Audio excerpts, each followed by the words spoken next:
Quels sont vos objectifs cette saison, à titre personnel? Donner du plaisir. Et en termes de stats, ça se chiffre Moi, je suis pas comment? un mec des stats. Non? Bah, je pense que ça se voit au vu de mon football. Je fais un football à l'ancienne.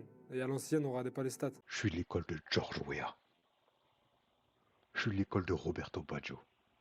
Je suis de l'école de JJ Okocha. Je suis de l'école de Dennis Bergkamp. Je suis de l'école de Zidane. Je suis de l'école de Ronaldinho. Je suis de l'école de Giorgi Hagi, le Maradona des Carpates. Je suis de l'école de Valdo, le numéro 10 emblématique du PSG, le roi de la fente. Je suis de l'école de Ginola, le débordement sur le côté, le frisson. Je suis de l'école Sidorf. Je suis de l'école Edgar Davis. Je suis de l'école Nonko Kanu. Mais ouais, je suis aussi de l'école Thierry Henry d'Arsenal. Cette espèce d'arrogance là, qui n'est pas le fruit de l'arrogance gratuite, l'arrogance de la confiance basée sur ce qu'il est capable de faire. Venez pas me dire que ces joueurs vous ont pas fait kiffer si vous êtes de cette époque-là. Venez pas me dire que ces joueurs vous ont pas donné le sourire. Que ça donne pas envie de regarder un match juste pour dire mais qu'est-ce qu'il va nous faire là. Voilà, ça, c'est mon école.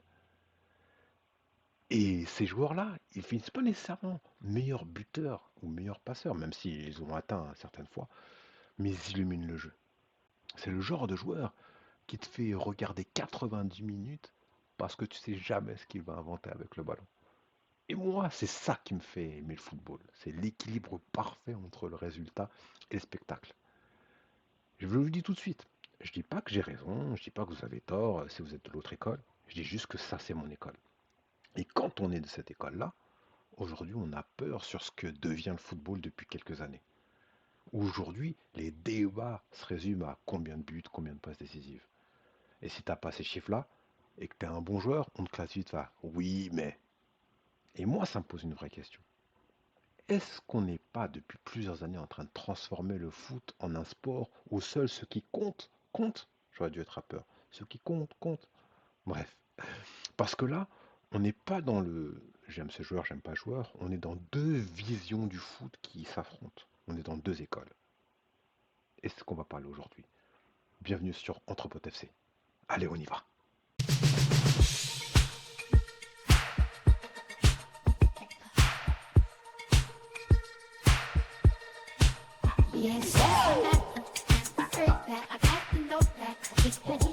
D'un côté, tu as l'école du jeu. L'influence sur le match, la technique, la créativité, le contrôle du tempo. Le mec qui ne marque pas, fait pas nécessairement la passe décisive, mais qui change la façon dont tout le monde joue autour de lui. C'est le joueur qui fait respirer une équipe, qui attire, qui libère, qui casse des lignes, qui donne du sens. Et de l'autre côté, tu as l'école de la production. Alors vous avez vu le changement de ton? Parce que je ne suis pas de cette école. Même si j'apprécie, attention, mais je ne suis pas de cette école. But, passe décisive, chiffres, rendement, etc. C'est important, mais à mon sens, ça réduit le football à qu'est-ce que tu as produit sur la feuille de match. Et attention, je ne suis pas en train de dire que l'école de la production est bête, parce que l'efficacité, c'est réel. Le résultat, c'est réel. Et au bout du compte, tu ne gagnes pas un match avec des «oh» dans le stade. Mais là où ça devient compliqué, c'est que on fait comme si les chiffres résumaient tout. Comme si le football était un bilan comptable. Et là, je veux dire un truc. Dans ma tête, il n'y a qu'un seul joueur. Enfin, qu'un seul. Il y a le premier joueur qui a réconcilié les deux mondes. C'est un joueur qui donnait le spectacle, mais qui aussi donnait la feuille de match et les chiffres. C'est R9. C'est Ronaldo. Parce que R9, c'était pas beau mais inefficace. C'était pas efficace mais sans magie. Mais c'était les deux en même temps. C'était la vitesse, c'était le dribble, c'était l'invention. Et derrière la finition, le but, l'impact. Le Ronaldo de Barcelone, celui du Ballon d'Or, de son premier Ballon d'Or, c'était quelque chose de fou. Et quelque part, je pense que ce gars-là, il a ouvert une porte. Il a montré qu'on pouvait aimer le foot pour le spectacle, tout en respectant le rendement. Et que les deux écoles pouvaient se retrouver sur un même joueur et sans nécessairement s'affronter. Mais voilà, c'est R9. Et après, il y a eu les autres, mais c'est pour dire, dans l'ensemble, dans la moyenne, aujourd'hui, on se parle comme si on devait choisir un camp. Et c'est pour ça que les débats aujourd'hui deviennent impossibles. Parce que les deux écoles ne parlent pas la même chose. quand quelqu'un te dit il a fait un grand match, il parle parfois de l'influence, de la maîtrise du contenu. Quand l'autre, il dit ouais, mais il a 0 but, il parle de production. C'est pas que l'un est idiot et l'autre est génial ou vice-versa, c'est qu'ils ne jugent pas le même sport. Et pourquoi ça a explosé maintenant? Pourquoi ce choc est devenu permanent? Déjà parce qu'aujourd'hui, on vit dans un monde où il faut trancher vite. Sur les réseaux, personne n'a le temps de donner un verdict, un classement, un top, un flop, un ratio. Le format pousse à la phrase courte, au jugement rapide. Ensuite, les stats, c'est pratique, parce que c'est une arme de débat parfaite. Ça a l'air objectif. Tu regardes 12 buts, 4 passes, fin de la discussion. Et c'est séduisant, parce que tu te donnes l'impression d'avoir une preuve. Mais le foot, c'est pas un sport qui se résume par des preuves qui sont simples. Le foot, c'est un sport où tu peux être immense sans que ça se transforme en chiffre visible. Tu peux aspirer deux, trois joueurs vers toi, libérer des espaces, faire reculer les lignes, changer le rythme d'un match et finir avec 0 but, 0 passe. Et là, la stat te trahit. Parce qu'une stat, ça raconte une partie de l'histoire, mais pas toute l'histoire. Et le problème, aujourd'hui, c'est que dans beaucoup de débats, on bascule vers si ça compte pas, ça n'existe pas. Et pour moi, pour l'école à laquelle j'appartiens, c'est là où on commence à perdre quelque chose. Je vais te donner un exemple très simple. Tu peux regarder deux matchs identiques en termes de score, 1-0. Mais dans l'un, c'est le 1-0, c'est un hold-up atroce. Et dans l'autre, c'est un 1-0, c'est une domination tactique, un match maîtrisé, une leçon. Le score est le même. Les buts, stats racontent la même chose. Mais la réalité du match, c'est deux mondes différents. Et ça amène à un autre point qui, pour moi, est central. C'est qu'on est en train de passer et de pousser le football vers une logique spectacle obligatoire. Aujourd'hui, tu as des gens qui sont déçus quand un match finit par 0-0. Comme si un match 0-0, c'est forcément nul. Comme si un match sans but, c'est un match sans football. Et là, je suis pas d'accord. Déjà parce que un but, c'est précieux parce que c'est difficile. C'est rare. C'est dur à fabriquer contre une équipe qui est bien organisée. Et c'est justement pour ça que quand il arrive, il te fait exploser. Si demain on te garantit des buts à chaque match, tu vas changer ton rapport au but. Tu vas le dévaluer. Tu vas le consommer. Et tu sais quoi? Il y a eu des 0-0 magnifiques, des 0-0 de tension, des 0-0 de duel, des 0-0 où tactiquement, c'est magnifique. Parce que deux équipes s'annulent à un niveau exceptionnel. Un 0-0, ça peut être un match d'échecs. Et moi, j'aime ça. Et c'est là où je fais un parallèle personnel. C'est une des raisons pour laquelle j'ai du mal, par exemple, à regarder le basket. Je peux aimer le basket, mais souvent, j'ai l'impression que tout se joue dans le money time, dans le dernier quart-temps, les 2, les 3 dernières minutes.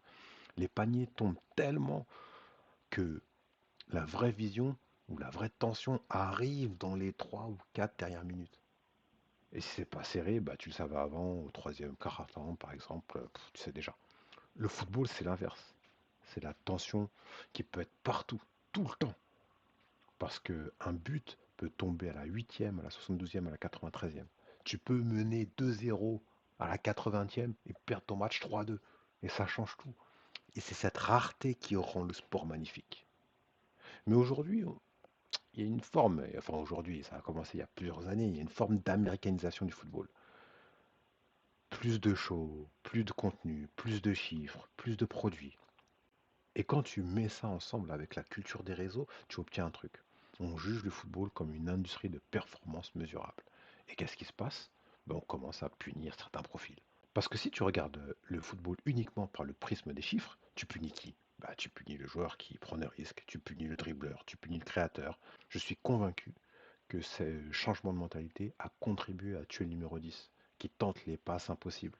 Tu punis le mec qui perd des ballons parce qu'il tente de créer quelque chose que personne ne voit. Et du coup, on fait quoi? Ben, on récompense le safe, on récompense le propre, on récompense le rentable. Sauf que le football, c'est pas seulement le rentable. Le football, c'est aussi l'audace. Regarde Ronaldinho. Ronaldinho. Si tu devais juger Ronaldinho avec les lunettes d'aujourd'hui, je te jure que tu verrais des débats absurdes. Oui, mais il a perdu tant de ballons. Oui, mais son pourcentage de passes. Oui, mais sa régularité sur une saison complète, etc. Mais ce que faisait Ronaldinho, c'était pas un tableau Excel. C'était une émotion collective. C'était un stade qui se lève parce qu'il tente des choses impossibles. Et c'est exactement ça que j'ai peur qu'on perde quand on réduit le football aux chiffres. Alors attention, je suis pas anti-stats. Les stats, c'est utile et c'est même important. C'est nécessaire dans le football moderne. Recrutement, scouting, préparation, analyse adversaire, évidemment. Et puis moi, j'aime bien les mecs qui marquent plein de buts. Mais il y a une énorme différence entre utiliser la stat comme un outil et les utiliser comme un juge. Et aujourd'hui, dans les débats que j'entends et que je lis, les stats sont devenus un juge. Et tu sais ce qui est fou? C'est que les gens ne disent même plus je pense que, ils disent les stats. Les stats, ouais, mais ces stats, c'est quoi? Ouais, mais ces stats, c'est quoi? Comme si c'était une autorité. Alors que les stats, ça dépend de quoi tu choisis de compter. Ça dépend du rôle, ça dépend du système, ça dépend de l'équipe autour, ça dépend de l'adversaire, ça dépend de l'instruction du coach. Mais surtout, ça ne reflète pas une certaine dynamique d'action dans le foot, etc. Tu peux paraître un joueur nul ou énorme selon la stat que tu choisis. Et c'est là où ça devient dangereux. Parce que tu peux manipuler un débat sans même t'en rendre compte. Donc pour moi, le cœur du problème, il est là. On a besoin de réconcilier les deux écoles. L'école du jeu, elle ne doit pas maîtriser l'efficacité. Et l'école des chiffres, elle ne doit pas maîtriser l'influence invisible. Parce que le meilleur football, c'est quand tu as les deux. Du résultat et du spectacle. Et c'est ça que j'aimerais défendre aujourd'hui sur Entrepôt FC. Pas comme une vérité, mais plutôt comme une vision. Une vision peut-être un peu utopique. Un débat public où on peut ne pas être d'accord, on peut se chauffer, on peut chambrer, mais on parle vraiment de football, pas seulement de chiffres, pas seulement de punchline, du jeu, du contexte, des matchs. Et je pose une vraie question simple pour finir, parce que ça m'intéresse vraiment. De quelle école êtes-vous? L'école Baggio, Kocha, Bergkamp, le joueur qui illumine, même sans stats monstrueuses, ou alors l'école production, but, passe, rendement, efficacité. Vous avez vu le changement de ton? C'est juste que je suis sensible à ça. Et surtout, qu'est-ce que vous pensez qu'on est en train de perdre? Ou alors est-ce que vous pensez que l'évolution était nécessaire? Dites-moi ça en commentaire. Ok. Et puis si tu aimes ce genre de discussion, abonne-toi. Ici, on essaie de garder le foot vivant.